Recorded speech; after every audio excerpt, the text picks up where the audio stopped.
잠언 23장 26절부터 35절까지입니다. 내 아들아, 내 마음을 내게 주며 내 눈으로 내 길을 즐거워할지어다. 대저 음녀는 깊은 구덩이요 이방 여인은 좁은 함정이라. 참으로 그는 강도같이 매복하며 사람들 중에 사악한 자가 많아지게 하느니라. 재앙이 네게 있느뇨, 근심이 네게 있느뇨, 분쟁이 네게 있느뇨, 원망이 네게 있느뇨, 까닭없는 상처가 네게 있느뇨, 붉은 눈이 네게 있느뇨. 술에 잠긴 자에게 있고 혼합한 술을 구하러 다니는 자에게 있느니라. 포도주는 붉고 잔에서 번쩍이며 순하게 내려가나니 너는 그것을 보지도 말지어다.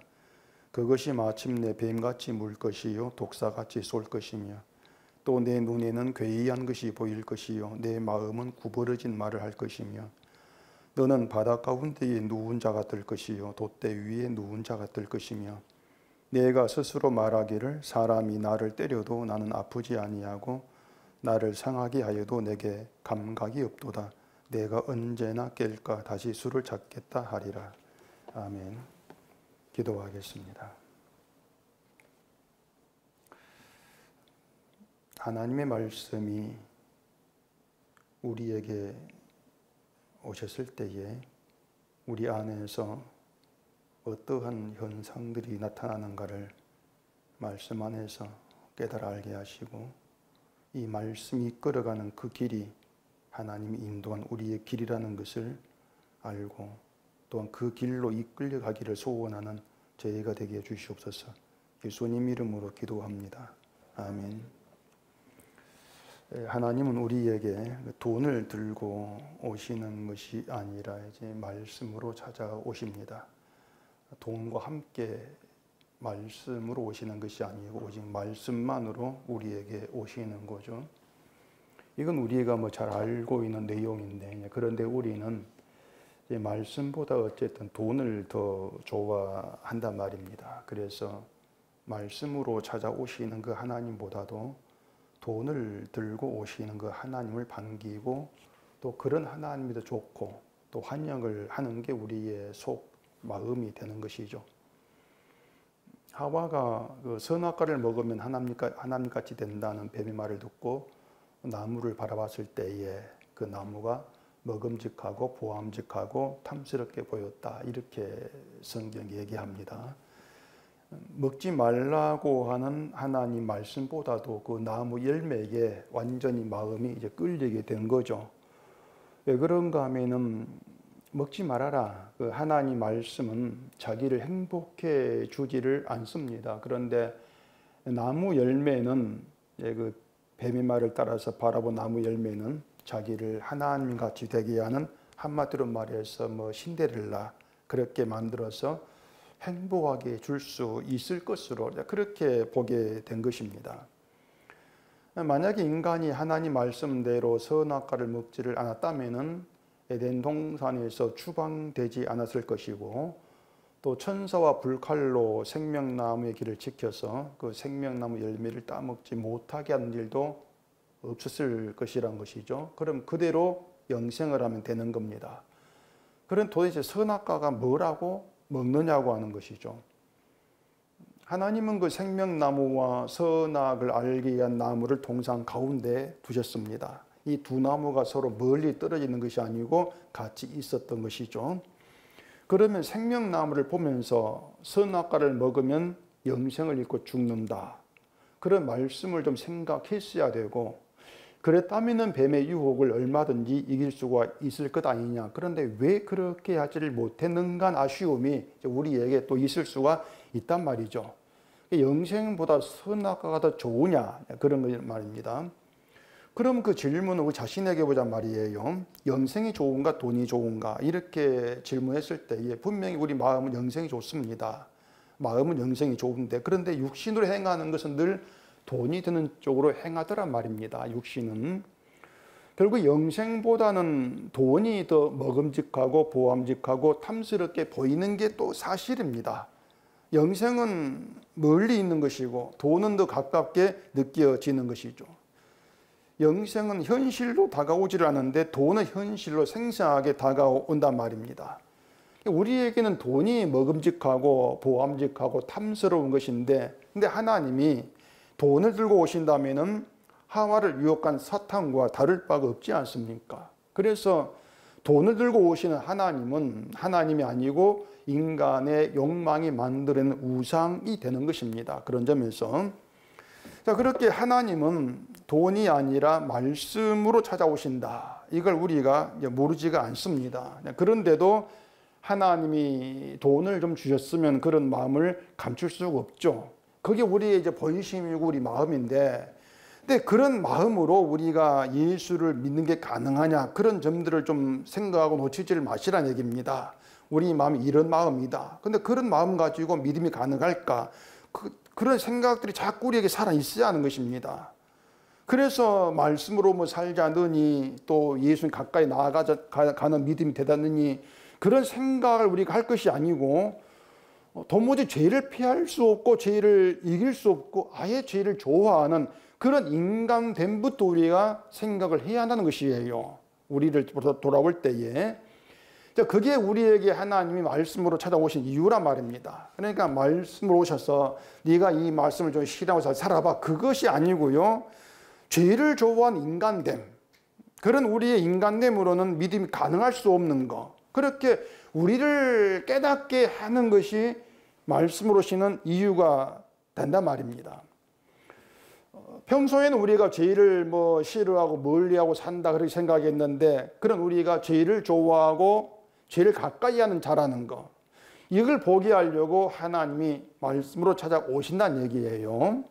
그래서 말씀이 찾아오게 되어지면은 결국 우리의 이제 본래 자리가 그렇게 이제 드러나게 발각이 되어 있는 것입니다. 그렇기 때문에 늘 누가 말씀이 찾아온 성도인가 하면은 내 본래 자리를 아는 겁니다.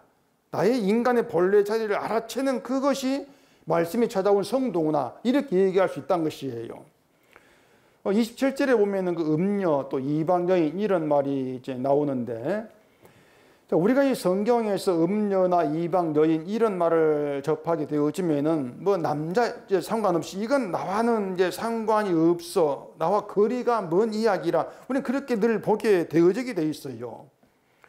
음녀라고 하는 것은 뭐 남자에게 자기 몸을 내주고 대신 돈을 받는 그런 창녀를 말하지 않습니까? 그렇기 때문에 이 남자든 여자든지 간에 음녀라고 하는 것은 나와는 이제 자꾸 거리가 먼 그런 자로 보게 되어 있단 말입니다. 나는 이제 그렇게 살지 않냐는 얘기죠. 내가 언제 남자 돈을 내 몸을 내주고 내가 돈을 받으려 했는가? 나는 그렇게 살지 않았어. 그게 사람들의 생각이지 않습니까? 그러니까 사람들이 이 성경에서 말한 음녀와 자기를 일조하지를 않습니다. 근데 이제 구약 성경에 보면 하나님 이스라엘을 음녀로 이렇게 표현한 것도 있는데, 결국 이스라엘과 음녀를 일처시키는 거예요. 그건 그리고 우리도 음녀와 같다는 그런 말이 되어진단 말입니다. 근데 우리는 자꾸 음녀와 내가 일조화되지가 않아요. 야고보서 4장 4절 보면은 가늠한 여인들아 이렇게 불러놓고 세상과 벗된 것이 하나님과 원수된 것임을 알지 못해 이렇게 말합니다. 누구든지 세상과 벗지되고자 하는 자는 스스로 하나님과 원수되는 것이다, 그런 얘기지 않습니까?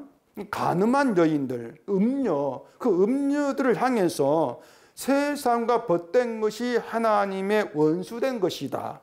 그러면 누가 음녀인가 하면은 실제로 뭐 남자에게 몸을 파는 여자, 그런 것을 성경이 말한 것이 음녀로 말한 것이 아니고 세상과 친구되어 살아가는 사람 음녀예요. 그들이 가늠한 여인이란 말입니다.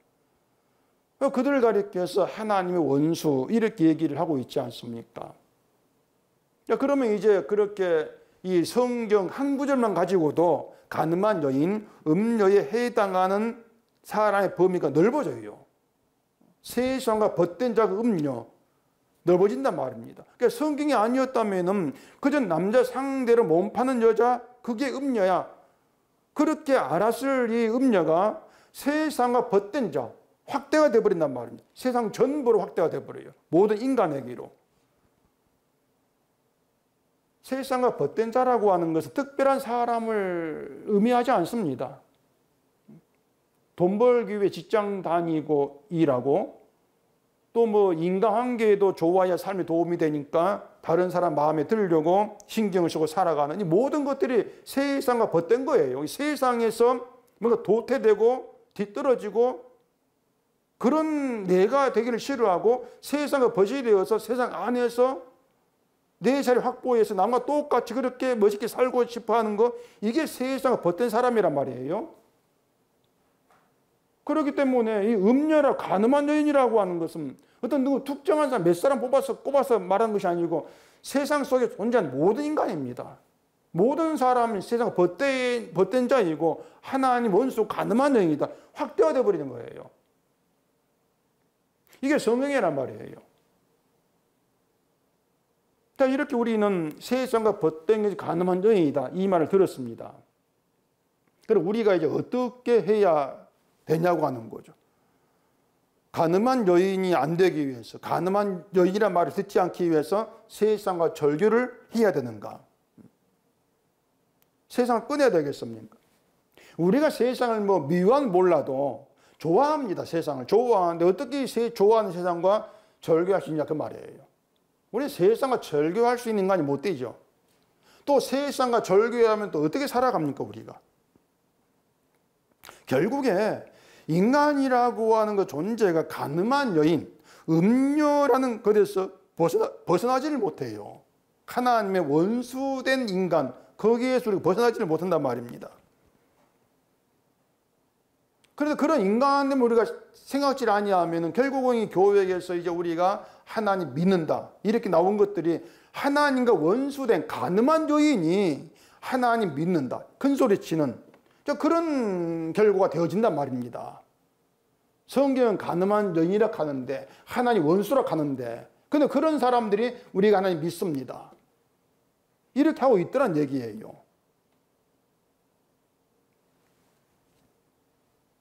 하나님과 원수되지 않을 방법은 우리 쪽에 아예 없어요. 없습니다. 그런 것들이 성경을 통해서 나타나 드러나고 있죠. 세상과 절교할 수 없는 너희는 결국은 하나님과 원수되지 않을 방법도 없어. 그런 이제 우리가 도무지 관심 두지 아니하고 생각도 아닌 나의 부분들, 인간의 부분에 대해서 말씀이 찾아와 가지고 말씀을 드러내고 있는 것이에요. 그런 인간됨 우리가 말씀을 통해서 하나하나 알게 되어진다면은 뭐 하나님 기쁘게 하라든가 하나님께 영광 돌리라든가 이런 말들이 세상과 벗된 간음한 여인, 음녀인 우리에게 어울리지가 아니한다. 그런 우리 음녀된 인간의 분수를 넘어선 얘기들이다. 이걸 우리가 알 수가 있죠. 그건 결국 믿음이 아니야. 그렇게 우리가 알게 되어진단 말입니다. 근데 이제 자기에 대해서 간파하지 못한 그런 이제 자리에 있으면 결국은 늘 이제 내가 하나님을 위해서 뭔가 하는 것에 믿음이 의미를 돋버린단 말이에요. 그게 이제 다른 방향으로 흘러가고 있는 것들이죠. 하나님 기쁘게 하고 영광 돌리기 위해서 뭐 선한 일을 힘을 쓰고 또 나를 내가 바르게 살아가고 그렇게 해서 세상이 나를 신자답게 봐주는 그런 생활들, 그런 생각들이 믿음의 삶이야. 이렇게 알게 되어진단 말입니다. 쉽게 말하면은 그런 것들이 음녀의 존재를 모르는 것이에요. 결국 음녀를 모르고 있다. 간음한 여인을 모른다. 그거란 말이죠. 결국은 내 정체를 모르는 겁니다. 나의 정체를. 세상과 벗된 것이 음녀다. 하나님과 원수된 것이다. 성경에 보면 밝히고 있는 그 음녀의 의미를 세상도 이해를 못하고 하나님 믿는다는 사람도 이해를 못하는 거죠. 하나님이 기준이 아니고 내가 기준이 있다 보니까 이해가 안 되는 것입니다. 내가 바르게 살려고 얼마나 애를 쓰고 있는데 노력하는데 난 여자 내 아내밖에 몰라. 다른 여자는 내가 몰라. 그런데 어떻게 음녀에 해당이 되는가? 이해가 안 되죠. 근데 뭐냐면 결국 바르게 살고 있는 나를 기준으로 하고 있기 때문에 자기를 음료로 보지를 못한단 말입니다. 26절 봐보십시다. 내 아들아 내 마음을 내게 주며 내 눈으로 내 길을 즐거워할지어다. 여기에서 내 아들아 이렇게 하고 있는 건 지혜가 아들에게 하는 말입니다. 지혜가 아들에게 하면서 이제 얘기를 하고 있는 거예요. 자, 그러면 27절에서 대저 음녀는 깊은 구덩이요 이방 여인은 좁은 함정이라, 이 말은 지혜가 아들에게 하는 말입니다.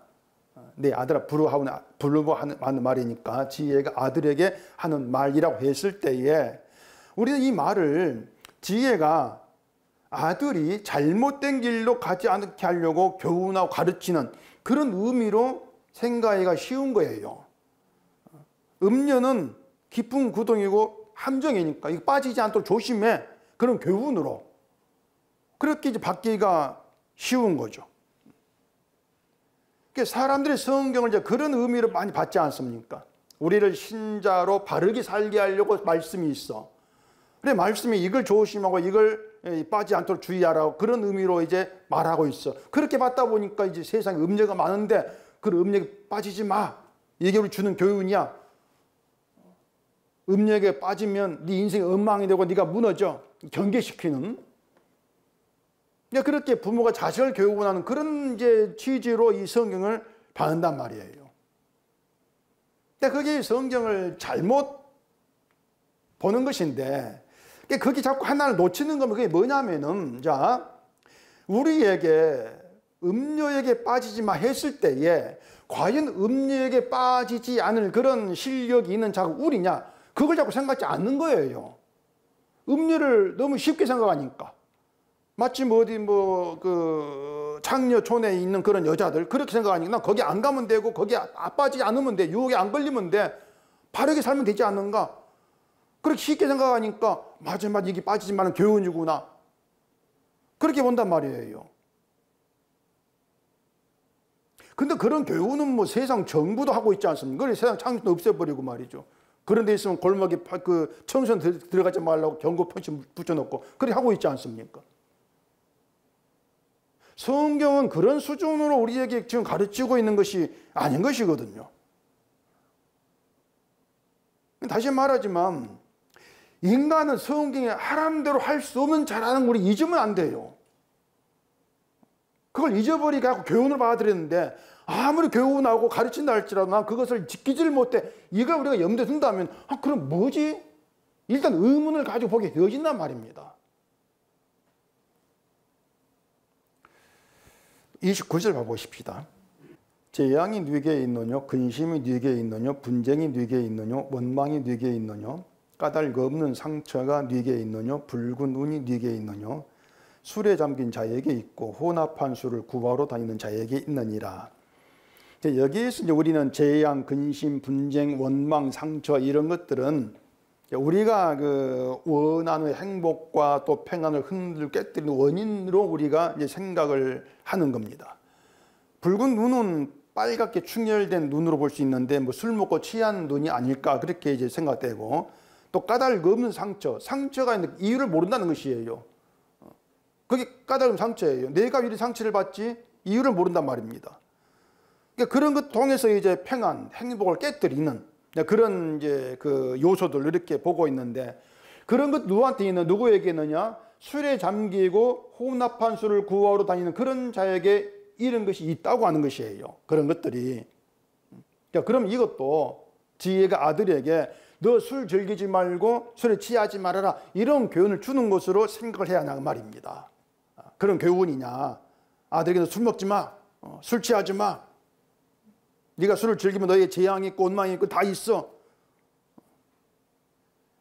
지난 수요일 본문에 술 이야기 나왔지 않습니까? 20절에 술을 즐겨한 자들과 사귀지 말라, 또 술 취하고 음식을 담한 자는 가난해진다, 이런 말이 있었는데, 술을 즐긴다는 것, 술에 취한다는 것, 이 술이라고 하는 것은 자꾸 나를 즐겁게 하기 위해서 마시는 거예요. 술은 내 즐거움을 위해서. 술에 취한다는 것은 결국 내 즐거움이 취한다는 얘기입니다. 나에게 즐거움을 주는 것, 취해버리는 것이에요. 그것에. 그게 술 취한 것이란 말이에요. 내 인생을 행복하게 해주고 기쁘게 즐겁게 해주고 그런 요소들, 그런 것들에 마음을 두고 그걸 얻기 위해서 하나님을 찾는 것, 그게 성경에 말한 술을 즐기는 것이고 술이 취한 것입니다. 그렇게 연결되는 것이에요. 그런 성령의 충만이 뭐냐? 성령은 그렇게 나를 즐겁게 하는 하나님을 찾는 일에 취해 있는 거, 나에게 취해 있는 거, 거기에 깨어내는 거죠. 그 깨어나기 위해서 이게 나구나, 이걸 알게 하는 게 성령이 충만한 거예요. 그것이 내가 누구인가를 아는 거. 사람이 술을 마시면 신세 한탄이 나옵니다. 술 마시면서 술 마시는 현실을 감사하지를 않죠. 사람들은 술 마시면서 야, 내가 술 마시는 게 감사합니다. 누가 그렇게 합니까? 신세 한탄이 나오던 것이지. 서로 술잔 주거니 받거니 하면서 세상이 왜 이런가, 대통령 욕했다가 뭐 정치인 욕했다가 뭐 세상 탓도 했다가 하나님 탓도 하죠. 그 속에서 나는 자기는 잘못한 게 없어요. 난 열심히 살고 있는데 내 인생이 왜 이래, 내게 왜 이래. 이게 모든 탓이 남으로 향하는 것이지, 밖으로. 나 잘했는데 인생이 이 모양이라는 것입니다. 결국은 상처도 까닭이 없는 거예요. 난 잘했으니까. 그게 뭔가 하면 결국은 나에게 자꾸 나를 기준하니까 나는 잘한 것으로 보이는 것이고, 잘한 나에게 왜 이런 재앙, 이런 원망할 수 있는 일, 상처 이런 것 있느냐. 그런 남 탓이 나오게 되어지는 것이죠. 그게 뭔가 하면은 내가 지금 이 존재하고 있는 것이 하나님 은혜 덕분이라는 거, 내 수고 때문이 아니고 하나님의 은혜 덕분이라고 잊어버린단 말입니다. 그게 자기에게 취해 있는 자들의 그 실상이에요. 내가 지금 존재하는 게 하나님 은혜 덕분이라면은 까닭 없는 게 있을 수가 없는 거예요. 은혜 때문에 있는 것이고, 어떤 재앙, 원망할 일이 있어, 그냥 이것도 내가 누구 알게 하기 위해 하나님 일, 나를 은혜로 이끌게 하는 하나님 일, 이렇게 보게 되어진다는 얘기죠. 그런데 이 사람들이 은혜가 아니고 자꾸 내 열심과 내 수고로 살고 있다는 이 생각 때문에 은혜라고 하는 것을 보지를 않는 것이고, 그래 감사가 없게 되는 것이고, 이걸 두고 지혜 없는 자, 술 취하고 술에 잠긴 자, 이렇게 얘기를 한단 말입니다.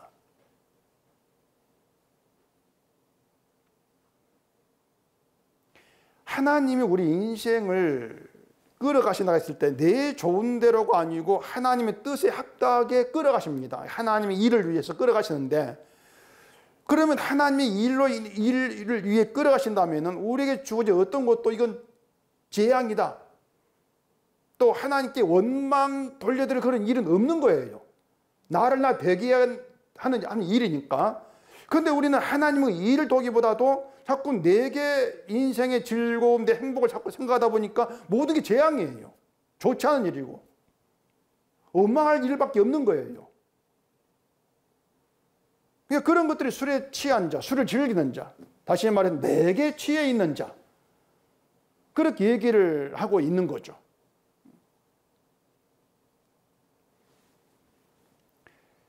그러니까 사람이라고 하는 그렇습니다. 자꾸 이렇게 나를 즐겁게 하는 내 인생에만 마음을 두고 살기 때문에 하나님께서 아들을 보내가지고 하신 일, 그런 것은 관심이 없어요, 사실은요. 그것보다 돈이 더 가깝죠. 하나님이 아들을 보내서 하신 일이 나의 구원인데, 이건 내가 알겠습니다. 알겠는데 그거 말고도 내 인생 좀 재밌게 즐겁게 해달라고 하는 것이에요. 그게 우리 소망이 사실은요. 그러니까 결국 우리가 믿음 하지만은 예수님께서 피 흘린 수고에는 사실 마음이 안 갑니다. 하나님을 말하면서도 우리는 아들을 죄인의 몸으로 이 땅에 보내시고 십자가에 죽게 하신 하나님의 그 슬픔, 하나님의 고통에는 관심이 없죠. 아들 죽게 하신 하나님의 고통, 슬픔. 오로지 믿음은 나를 즐겁게 좋게 해줘야 돼, 그것만 자꾸 생각한단 말입니다. 그게 음녀라고 하는 것이에요. 그게 음녀다. 내 몸을 내주고 돈 받는 그런 음료에 불과할 뿐이라는 얘기입니다.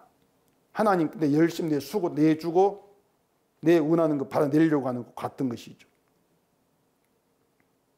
그 음녀는 깊은 구덩이고 이방 여인은 좁은 함정이라 이렇게 말하는데, 자, 그럼 우리가 이 말도요, 말씀드린 것처럼 우리가 이 구덩이와 함정을 조심하고 빠지지 않으면 되지 않는가? 그래 생각이 쉽다 그 말입니다. 그러니까 교회가 그런 식으로 성경을 자꾸 교훈을 바꾸는 것이에요. 근데 구덩이 함정이 나 여기 있다고 그렇게 드러난 것이 아니고 가려져 있습니다. 몰라요. 구덩이가 무엇이 구덩이, 무엇이 함정인지를 몰라요.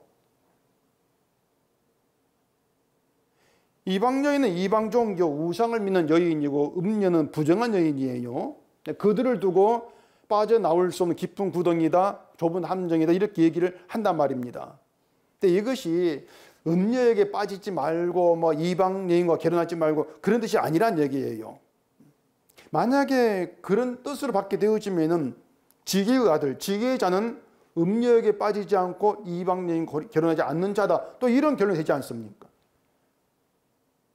결국 누가 성도냐 얘기했을 때에 음녀에 빠지지 않은 도덕적인 사람, 이방 여인 말고 믿는 자 결혼한 사람, 이런 식으로 행위가 기준되어 가지고 성도냐 성도 아니냐 그렇게 구분되는 그런 결과가 되는 것이에요. 자꾸 사람이 기준돼 버린다는 말입니다. 성경은요, 자꾸 이 어떤 그 기준을 인간에게 두지 않습니다. 하나님은 언약 기준 두죠. 언약 기준이 언약이. 언약에 맞는 자, 언약 안에 있는 게 성도고 하나님 백성이고, 언약 밖에 있는 자, 언약에 맞지 않은 사람 몽땅 다 하나님 사람이 아니에요. 아무리 바르고 훌륭하다 할지라도 아니에요.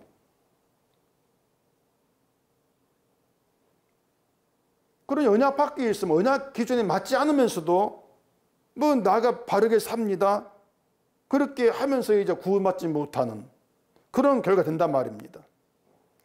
우리의 구원이 되는 것은 예수님이거든요. 예수님이 구원인데, 그런데 우리가 자꾸 바르게 살고 깨끗하게 살아야 한다고 하는 것이 예수님의 일을 멸시한 하나의 원수된 것이라는 얘기입니다. 예수님의 일을 멸시하는 게 하나의 원수예요. 그래서 하나님이 말씀으로 찾아오시는 것은 자기 백성 된 사람을 구원이 되시는 예수 그리스도 안에 있게 하려는 것이고, 그것을 위해서 내 즐거움을 위해 살아가는 깊은 구덩이와 좁은 함정에 빠진 우리의 실상을 보게 하는 겁니다. 그게 말씀의 일이에요. 다시 말해서 그 부정한 음녀가 인간 우리 자신들입니다. 우리 자신들이고, 우상성 이방 여인이 우리 자신들이에요. 음녀에 빠졌다, 이방 여인에게 빠졌다, 깊은 구덩이, 깊은 함정에 빠졌다는 것은 결국 내 자신이 나에게 깊은 구덩이고 깊은 함정이, 좁은 함정이란 말입니다. 그게 인간이에요. 달리 뭐 깊은 구덩이, 좁은 함정을 내 밖에 있는 다 세상에 또 유혹된 거 보지 마시고요, 내가 나에게 구덩이고 함정이 그렇게 보셔야 되는 것이에요. 내가 나의 구덩이다, 내가 나의 함정이 되어서 내가 나에 빠져 살아가, 그렇게 볼 문제란 말입니다. 말씀이 우리를 그렇게 보게 하는 거예요. 그래서 예수 그리스도로 구원받은 사람은 음행하지 않고 바르게 산 사람이 아니고 음행하고 부정한 더러운 자로 드러나는 그들이 구원한 사람입니다. 그렇게 드러나는 것이. 그런 점에서 하나님께서 필요로 하시고 하나님께 쓸모 있는 하나님 도구된 그런 사람은 깨끗하고 바른 사람 절대 아닙니다. 믿음 좋은 사람이 아니에요. 음행하고 부정한 음녀예요. 이 말이 이상하게 들린다면 그건 아직도 자기를 기준해 가지고 하나님의 뜻과 구원을 판단하고 믿음을 판단한다, 그렇게 얘기할 수밖에 없어요. 인간의 행함을 기준으로 믿음을 판단하는 것이에요. 그러니 하나님께 필요한 사람은 음녀다, 그런 말이 이상하게 이해가 안 되게 들리는 것이죠. 예수님이 바리새인을 부르러 오신 거 아니고 세리 창녀를 부르러 오셨지 않습니까? 그게 뭐냐면 예수님의 그 일에 창녀, 세리, 죄인이 필요하다는 것이에요. 바리새인의 의인이 필요한 것이 아니란 말입니다. 선악을 알기 위한 나무가 인간을 위해 있는가 하나님을 위해 있는가 했을 때에 선악과는 분명히 인간에게 좋은 게 아닙니다. 인간을 좋게 하는 게 아니에요. 하나님 뜻을 위해서 하나님을 위해 만드신 것이 선악나무고 생명나무입니다. 그 선악나무가 있음으로 해서 인간이 죽은 자 되지 않습니까?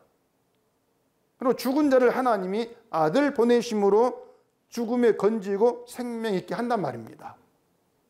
아들은 생명을 오셨는데 이 땅에서 생명이 있습니다. 이미 살았습니다. 그들에게 생명은 아무 의미가 없는 거예요. 죽은 자들에게 생명 의미가 있는 것이지. 그러니 아들로 인한 생명이 어떤 것인가 드러내기 위해서 인간은 죽음으로 시작하는 겁니다. 그래서 성경은 하나님을 위한 얘기예요. 인간을 위한 일이 없단 말입니다. 하나님의 그 뜻을 위한 일인데 하나님의 그 뜻이 뭔가 하면은 아들의 수고와 아들 희생으로 드러난 하나님의 은혜와 사랑을 아는 자로 만드는 것이에요. 바로 그들이 하나님이 창세 전에 택한 성도고 하나님 이들 성도를 세워서 은혜와 사랑을 감사하고 찬송케 하겠다. 그게 하나님의 본래 뜻입니다. 이게 하나님의 예정, 창세 전의 예정, 선택 거기에는 막 그게 들어있어요. 하나님의 은혜와 사랑을 찬송하게 하겠다. 그래서 하나님 영광 받으시겠다. 그게 들어있단 말입니다. 그런 하나님의 뜻을 위해서 지음받은 것이 인간이기 때문에 그런 인간들 속에서 성도로 부름받은 자가 있는데 그래서 성도는 앞으로 나가면 안 돼요. 무슨 말이냐면 믿음이 오늘과 내일 점차 나아지고 하나님 더 잘 믿는 섬기는 신자가 되어서 뭐 하나님 기쁨이 되겠다. 그렇게 나가면 안 된다는 얘기입니다. 그렇게 나갈 수도 없고요. 인간은 그렇게 나갈 수도 없어요. 그런데 인간의 그 본래 자리에 그 머물러 있는 그게 정말 중요한 얘기예요. 우리가 믿음이 좋아져 가지고 하는 기쁘게 하는 그런 길로 그게 우리 길이 되면 안 된단 말입니다. 예수님은 그런 길로 오시질 않았어요. 예수님이 길이 되신다는 얘기는 죽은 자의 길, 죽은 자의 길. 오늘 죽었는데 오늘 내일 살았어. 그리고 좀 나아졌어. 그들 길이 아니에요. 그래 바울이 날마다 죽노라 말하지 않습니까? 날마다 죽은 자, 죽음이 있는 자들의 주님이 길이 된단 말입니다. 근데 사람이 자꾸 자기를 생각을 하죠. 하나님 뜻도 내를 기준으로 생각한단 말입니다. 내가 잘하는 것을 하나님이 기뻐하신다. 이 생각에 자꾸 빠져나오지를 못하기 때문에 늘 내 믿음이 나아지려고 하고 내 믿음이 나아지는 것을 가지고 또 즐거워한단 말이에요. 그래 그런 사람 자꾸 교회가 뭔가 해주기를 바라는 거죠. 교회가 일을 만들어주면은 내가 거기 열심히 참석해서 그럼 그게 내가 믿음이 열심히 있게 보이는 것이고 그게 나에게 만족이 되고 또 즐거움이 되기도 하고 그렇게 이제 짝짝꿍 돼가지고 나아가는 거죠. 결국 그런 것들이 뭐냐면은 술에 잠기는 것이고 혼합한 술을 구하러 다니는 거예요. 혼합한 술을. 혼합한 술을 이제 섞은 것인데 이게 뭐 이제 폭탄주 뭐 그리 보시면 될 겁니다. 그냥 술로 만족하지 못하는 거죠. 더 취하게 하고 더 맛이 좋게 하고 더 즐거움이 되게 하는 그런 술을 찾아가는 것입니다. 내 기쁨, 내 만족이 되는 그런 교회를 찾아다니는 것이고 예수를 믿는 것도 그런 내 만족을 위해 믿으려고 하고 그것이 다 여기에 해당되는 거예요. 창세기 38장에서 유다와 다말 이야기가 있는데 다말이 유다의 아들 그 에르 아니었지 않습니까? 유다의 며느리였는데 하나님이 에르를 죽이고 당시 장자가 아들 없이 죽으면은 동생이 형수와 결혼해가지고 후손을 이해가는 그런 풍습 때문에 오난과 결혼하게 합니다. 오난이 형에게 씨를 주지 않으려고 땅에 설정했다는 것 때문에 하나님이 또 오난을 죽인단 말이에요. 유다가 겁이 난 거죠. 막내 아들이 셀라도 죽을까 싶어가지고 가문을 위해서 다말 며느리를 친정으로 보낸단 말입니다. 다말이 친정에서 지내다가 시아버지 유다가 딥나에 왔다. 그 소식을 듣고 창녀로 변장해가지고 유다 동침을 하지 않습니까? 그리고 다말이 임신을 했는데 그것이 행음을 해가지고 간음해가지고 임신했다. 소문이 나고 유다가 그걸 알아요. 알게 되어서 다말을 불살라라. 그렇게 한단 말입니다. 남편이 없는 다말이 임신했어. 이건 가문의 수치야. 그래 이제 생각한 것이고 다말을 불살라 죽이는 행보를 통해서 가문이 이제 수치를 막으려고 하는 그런 게 생각이었던 것이죠. 근데 다말을 임신하게 한 자가 유다 나다. 이걸 알고 다말이 나보다 옳다. 이런 말을 한단 말입니다. 그러니까 다말이 나보다 옳아. 이 말이 세상 기준에서는 나올 수 없는 말이에요. 세상 기준에서는. 어쨌든 이 다말이 임신한 건 유다를 통해 임신한 것은 유다 잘못이 아니지 않습니까? 다말이 창녀로 변장을 해서 유다를 속인 것이고 유다는 다말을 모르는 상태에서 동침을 했을 뿐이에요. 모든 정황 따져보면은 유다 책임이 아니고 다말 잘못이란 말입니다. 유다는 속았을 뿐이고 누가 판결한다 할지라도 유다 말고 다말이 죄 있어. 그래 결론 내릴 일인데 유다는 내가 다말을 셀라에게 주지 않았기 때문에 일이 된 것이야. 내 잘못이야. 이렇게 보게 되어진 거예요. 내 아들 지키려고. 그런 나 때문에 다말이 창녀로 희생을 하게 했다. 창녀가 희생을 하게 했다. 그런 시각에서 보게 되어진 거란 말입니다. 그러니까 내가 다말을 셀라에게 줬다면 다말이 창녀로 변장하는 희생할 그런 일도 없지 않았겠는가 그거죠.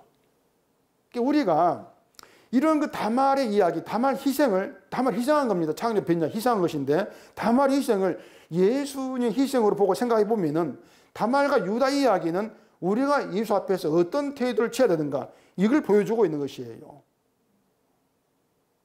유다로 인해서 다말이 희생을 하게 된 것처럼 우리로 인해서 예수님이 희생했지 않냐 그 말입니다. 그러면 그 예수님 앞에서 우리는 할 말은 난 옳다 이 말을 못해요. 나 때문입니다. 그렇게 나와야 되는 것이죠. 다말이 옳은 것처럼 예수님만 옳고 우리는 나 때문입니다. 내가 잘못된 것이고 나 때문에 예수님이 희생되었습니다. 그런 태도를 취할 수밖에 없단 말입니다. 그 나 때문이나 그 속에는 그래도 한 부분 나는 옳은 것이 있다. 이게 들어갈 수가 없어요. 내가 옳다는 건 다 빠져버려. 모든 게 내 잘못, 나 때문입니다. 이렇게 나와야만 그게 예수 희생을 바르게 대하는 성도의 모습이 되는 것이죠. 바리새인들이 예수님을 죽인 것은 다말을 불살라 그때 유다의 태도입니다. 다말을 불살라 죽여. 그 태도였습니다.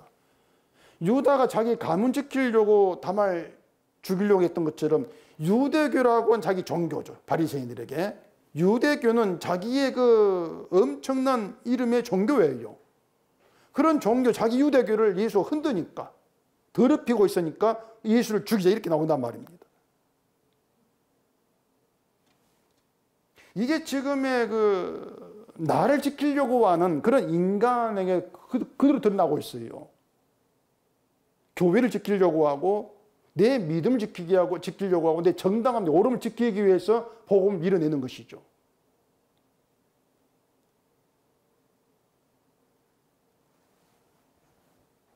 우리의 죄로 인해서 희생한 예수, 그 예수님인데 그 예수를 얘기하면서도 그 앞에서 나의 옳음을, 나는 옳다는 것을 포기하지를 않는단 말입니다. 그래서 음녀, 이방 여인이란 말은 훌륭하고 믿음 좋고 바르게 살아나와는 무관해요. 전혀 그것 때문에 음녀가 아니다. 그렇게 판단되지를 않는단 말입니다. 성경은. 기준은 언약이라고 했지 않습니까? 우리 행함이 아니고. 근데 나는 믿음 좋아. 난 바르게 살고 있어. 이게 언약 박혀 있는 거예요, 그것이. 그러면 언약 기준에서 바로 너희들이 죽을 자다. 그렇게 판단되는 것이죠. 그래서 구원의 시작은요, 나의 문제를 아는 겁니다. 잘 믿는 게 아니에요. 구원의 시작은 내 문제를 아는 겁니다. 인간됨을 아는 게 구원이 시작되었다. 구원의 시작이 들어있다. 그 의미가 되는 것이에요. 재앙, 근심, 분쟁, 원망, 상처, 불구는 이 모든 것이 내게 있는 게 맞습니다. 그렇게 자기를 알게 되어지는 게 구원의 시작이죠. 상처? 이건 까닭 없는 게 아니고요. 재앙 까닭 없는 게 아닙니다. 나에게 이게 맞습니다. 나는 그런 인간일 뿐입니다. 내가 술에 잠기고 혼합한 술을 구하러 다니는 그런 자입니다. 그렇게 자기를 보게 되어진, 나를 알게 되어진 이것이 하나님 말씀을 찾아오셨고 나에게 말씀을 하신 현상이고 구원의 시작이라고 하는 것이에요. 사람들이 음료, 이방령 이런 말 듣기 싫어한 것처럼 당신은 술에 잠기고 술에 즐기고 술에 취한 자입니다. 이런 말을 듣기 싫어합니다. 사람들은 다 그래요. 늘 내 속에서 활동하는 자존심이거든. 자존심. 난 믿음 좋잖아. 평생 예수를 믿어왔고 바르게 살았어. 남 해를 끼친 것이 그 자기 자존심이 살아있는 거예요. 나의 정당함이. 그 자존심이 그런 술 취하고 술 즐겨 그렇게 나를 인정하기를 싫어하게 만드는 것이죠. 근데 그런 우리 자존심이 예수님을 십자가에 못 박았다는 거. 그걸 분명히 우리가 아셔야 돼요.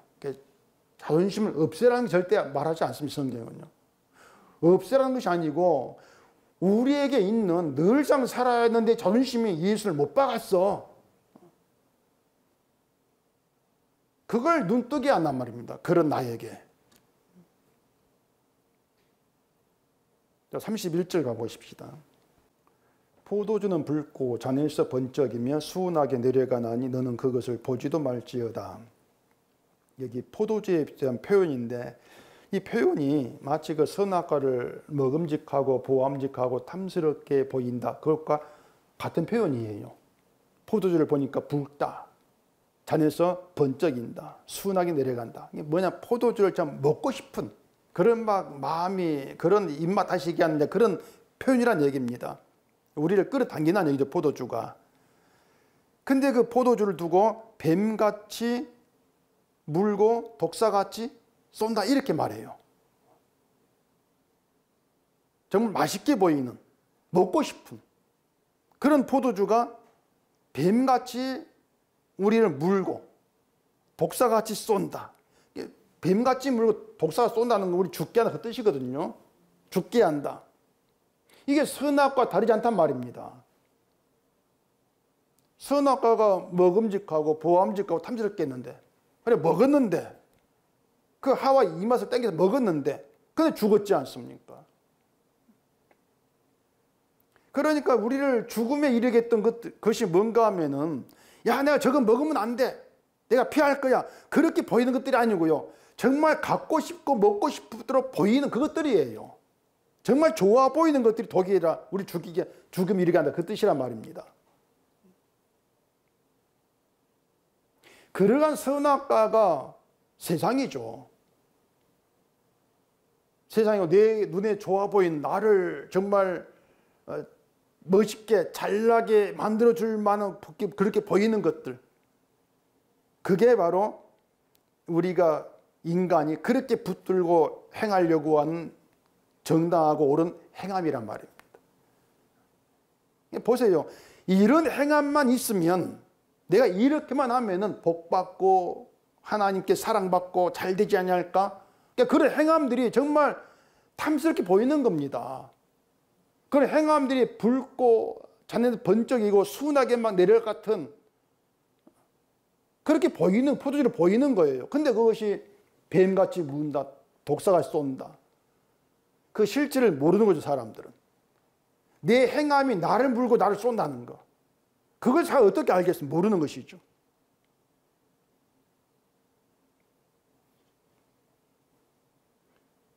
그러니 사람이 자기 그렇게 취해 있을 때, 내 행함에 취해 있을 때, 그 가운데에서 어떤 바른 생각, 바른 말이 나오겠습니까? 안 되죠. 그래서 33절 이렇게 말합니다. 또 내 눈에는 괴이한 것이 보일 것이요 내 마음은 구부러짐을 할 것이며. 내 눈, 이게 누구를 말하냐면요, 포도주가 마음을 땡겨서 그 포도주를 먹어요. 그게 뱀같이 물고 독사가 쏜날 모르고 그들 눈에는 괴이한 것이 보인다. 그 마음은 구부러진 말을 한다. 이렇게 말하죠. 자, 우리가 하나님의 말씀을 기준했을 때에 괴이한 것이 뭐냐? 말씀과 다른 게 괴이한 것입니다. 우리 시각 말고 하나님의 말씀의 시각에서 봤을 때 괴이한 것, 다른 것, 그게 뭐냐면 하나님 말씀과 다른 게 괴이한 것이에요. 이게 말씀은 분명히 아들을 보냈어, 아들의 피로 다 이루었어, 아들의 피가 너희 의가 돼, 아들만 믿어, 이렇게 나오는데 이 사람 자꾸 자기 정다운 나를 돌아본다. 그게 괴이한 것이에요. 하나님 볼 때에는, 성경 안에 볼 때는. 근데 세상에 볼 때는 정말 그게 신앙처럼 보이는 것이죠. 그렇게 달라요. 그러니 구부러진 말이 나오는 것이고요. 결국에 자기를 위해서 하나님을 찾는 사람에게 말씀은 늘 그렇습니다. 나를 좋게 하는 말씀, 나를 위한 것을 들을 수밖에 없어요. 시작은 미약한 나중은 장달이라. 그런 하나님을 알지 못한 사람의 말까지도 나를 도와주고 나를 잘되게 하는 말씀이네, 그렇게 본단 말입니다. 그게 괴이하다 하지 않을 수가 없는 거예요. 그런 마음에서 말씀에서 구부러진 말이 나오는 거죠. 그런 모든 것들이 뭐냐면요, 하나님 말씀이 우리에게 찾아오지 않았을 때에 우리가 도무지 알지 못한 우리 자신들의 모습이다. 그거예요. 말씀이 오지 않으면은 우리가 이런 존재를 우리는 몰라요. 아니, 내가 열심히 행하려고 한 그 옳고 바른 그 내 행함들, 믿음의 행함이 나를 쏜다? 나를 죽음에 이르게 한다? 이걸 어떻게 알겠습니까? 모르죠. 알 수가 없는 거예요. 그러니 말씀이 찾아오지 않을 때, 그때 우리를 보면은 얼마나 위험하냐 말입니다. 그럼 우리가 얼마나 위험한가. 그 위험한 걸 33절에 얘기합니다. 34절에서. 너는 바다 가운데에 누군자 같을 것이요 돛대 위에 누군자 같을 것이며. 자, 바다 가운데나 돛대 위는 위험한 곳입니다. 돛대 위에 누가 눕겠습니까? 위험한 곳인데, 떨어질 건데. 바다 위도 그 누워있으면 빠지잖아요. 사람 누우려면 자기가 편한 곳, 그걸 잘 눕는데 바다 위 돛대에는 안 누워요. 그런데 바다 위 누웠다, 돛대에 누웠다. 그게 뭐냐면은 바다 위, 돛대 위 위험한 것을 위험한 것으로 알아보지를 못한단 말입니다. 오히려 그걸 위험한 곳인데 편한 곳으로 보는 거예요. 거기에 눕는 거예요. 나에게 위롭다고, 나를 좋게 한다고. 그런데 지혜가 오게 되어지면은 그게 위험한 곳이었고 눈치를 챈단 말입니다. 이게 위험한 곳이었구나, 안전한 곳이 아니었구나, 이걸 알게 되는 거예요. 내가 위험한 바다 위에 누워 있었네, 내가 위험한 돛대 위에 내가 누워서 편을 추구했네. 그런 자기 어리석음이 다 드러나. 그게 말씀이에요. 그리고 위험에서 나를 건지시고 안전한 곳에 있게 하신 예수님을 믿게 되죠. 나의 안전은 예수 그리스도구나, 이걸 알게 되어지는 거예요. 그래서 지혜가 오게 되어지면은 그 사람에게 가장 안전한 곳이 어디로 드러나냐면 예수 안입니다. 그게 지혜가 왔을 때에 알게 되어진 안전한 곳이에요. 예수 안이 가장 안전하고 예수 밖은 다 위험합니다. 그 예수 밖이 뭐냐? 아까 언약 기준하겠죠? 언약 기준하면 예수 밖은요, 내 믿음 가지고 내가 뭔가 해보겠다는 거예요. 그게예요. 내가 훌륭해져 가지고, 내가 믿음 좋아져 가지고 하나님 기쁘게 하고 원한 걸 받아내겠다. 이게 예수 밖이고요. 그게 위험한 세상이란 말입니다. 그러니까 사람이 자기를 믿고 자기 행함을 앞서고 살아가는 게 바다 위에 누워 있는 것이다. 돛대에 누운 것이다. 근데 그걸 사람 위험하다고 누가 알겠습니까? 내가 나에게 위험하다. 이걸 누가 알겠어요? 모르죠. 그걸 안다는 것은 정말 말씀이 오지 않으면 있을 수 없는 일입니다. 말씀이 찾아와 가지고 인간됨이 누군가를 드러냈을 때 겨우 알게 되어지는 것이지.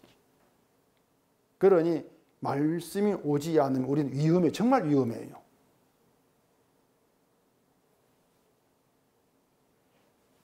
그래서 말씀이 찾아온다는 것은요, 우리를 뭐 잘했다고 칭찬하고 찾아오지를 않습니다. 때리는 거 때리려고 오는 것이지.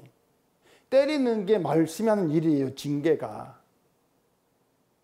우리가 뭐 하나님께 칭찬받을 일이 조금은 있다면은 잘한 건 잘했다 하시고 못한 건 뭐 때리고 그러면 될 것인데 잘한 게 없어요. 칭찬받을 일이. 그러니까는 칭찬 없고요, 때리는 것밖에 없어요, 우리에게는. 근데 사람들이 자기 멋대로 칭찬받을 일을 만들어 놓고 내가 그걸 했다 하면서 칭찬받는다, 이렇게 생각을 하죠. 말씀이 나를 때린다는 것을 몰라요. 그러니까 말씀은 때리고 있는데 정작 본인은 자기가 맞고 있다는 걸 모르기 때문에 아픔이 없어요. 아주 괴이한 현상이 나타난단 말입니다. 말씀이 우리의 골수를 찔러 쪼익한다고 했지 않습니까? 아픈데 아픈 게 없어요. 그러니 괴이하단 말입니다. 괴이하다. 35절 그렇지 않습니까? 내가 스스로 말하기를 사람이 나를 때려도 나는 아프지 아니하고 나를 상하게 하여도 내게 감각이 없도다. 내가 언제나 깰까 다시수를 찾겠다 하리라. 말씀이 우리를 때립니다. 그래도 난 안 아픈데 이러죠. 왜냐하면 맞을 자 따로 있거든요. 나는 말고 맞을 사람 따로 있어. 그래 본단 말입니다.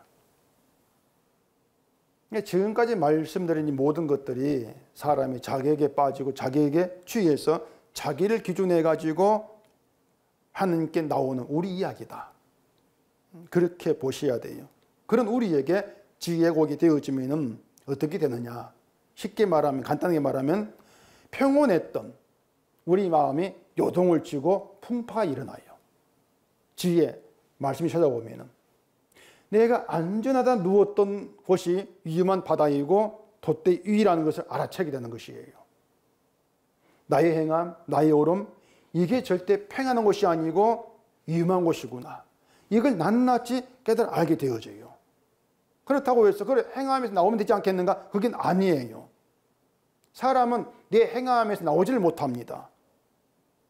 어디 있는, 이게 중요한 것이에요. 그 어디가 어디냐? 예수 그리스도 아니다. 내 행함에 나오지 못하는 그런 날을 바라보면서 안전한 내 행함이 아니라 예수님이 행하신 일이 나에게 안전이고 평안이구나. 이걸 아는 거죠. 그래서 말씀이 우리에게 평안을 준다. 이 얘기는 그냥 무조건 평안 나가면 되는 것이 아니고요. 평안을 말하기 전에 말씀 우리 안에서 풍랑을 일으킨다는 전제하셔야 돼요. 풍랑 일으킨다. 아픔이 되게 한다. 전제가 되으시고 그 가운데에서 그 과정을 통해서 나의 안전함이 죽겠구나 이걸 알아챘을 때 그때 그 말씀이 평안이다. 왜? 나를 보지 않으니까. 그렇게 이어져 간단 말입니다. 먼저 풍파가 일어나야만이 예수님이 다 이루신 예수 안이 왜 안전하고 왜 평안인가 이걸 알 것 아닙니까? 그러면 예수 안에서 내 행함을 의지할 게 못 돼, 믿을 게 못 돼. 이렇게 되어지는 것이죠. 그러면서 주가 하신 일이 감사가 되어지는 거예요. 그게 예수 안에 있는 형도란 말입니다. 그래서 우리가 늘 나에 대해서 위험을 느끼고 조심해야 되는 것은 나를 위해 살고자 하는 나. 그럼 늘 내가 옳고 바르면 되지 않겠는가 하는 그런 나. 그런 내가 늘 내가 조심해야 될 나의 모습이다. 나다. 이걸 우리가 생각을 해야 되는 것이죠. 그랬을 때에 말씀이 와가지고 나에게 풍파를 일으키고 징계하고 이것을 옳은 일로, 그게 은혜로 그렇게 되어진단 말입니다. 26절에 내 아들아 내 마음을 내게 주며 이렇게 말하죠.